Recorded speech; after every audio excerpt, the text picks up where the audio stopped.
Hafiz Hacıyev imkanlı şəxslərdən pay istəyib. Qurban payı gündəm xəbərin efirində 27 may tarixidir və bir məlumatı diqqətinizə çatdıracağıq. Belə ki, Qurban Bayramı ilə bağlı hansı addımların atılmalı olduğunu bilirik, amma imkanımız olmadığı üçün bunu eləyə bilmirik. Bunu açıqlamasında müasir Müsavat Partiyasının sədri Hafiz Hacıyev deyib. Partiya sədri bildirib ki, hazırki maddi vəziyyəti qurban kəsməyə və ehtiyacı olan ailələrə pay paylamağa imkan vermir.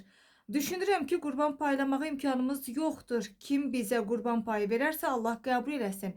Elə bir imkanımız yoxdur ki, bayram günü hansısa yazığın və illərlə ət üzünə həsrət qalan insanların ehtiyacını ödəyək.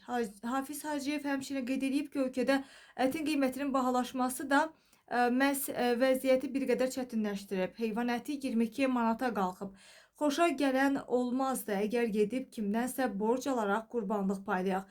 Çox təəssüf edirik ki, imkanımız çatmır və xalqımıza bu xidməti göstərə bilmirik. O imkanlı şəxslərə çağırış edərək ehtiyacı olan ailələrin unudulmamasını istəyib və imkanlı adamlardan xahişimiz budur ki, neçə illərdir ət üzü görməyən insanlara Qurban Bayramında kömək eləsinlər. Heç olmasa onların da qazanından ət iyi gəlsin.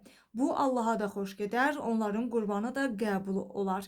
Sonda Hafiz Hacıyev bütün Azərbaycan xalqını Qurban Bayramı münasibəti ilə təbrik eləyib. Hər kəsə can sağlığı, uzun ömür arzuluyuram. Həyatınızı necə varsa elə də başa vurub gedəcəyik, deyir Hafiz Hacıyev. Qeyd edək ki, gündəm xəbər bu məlumatı Modernaza istinadən diqqətinizə çatdırdı.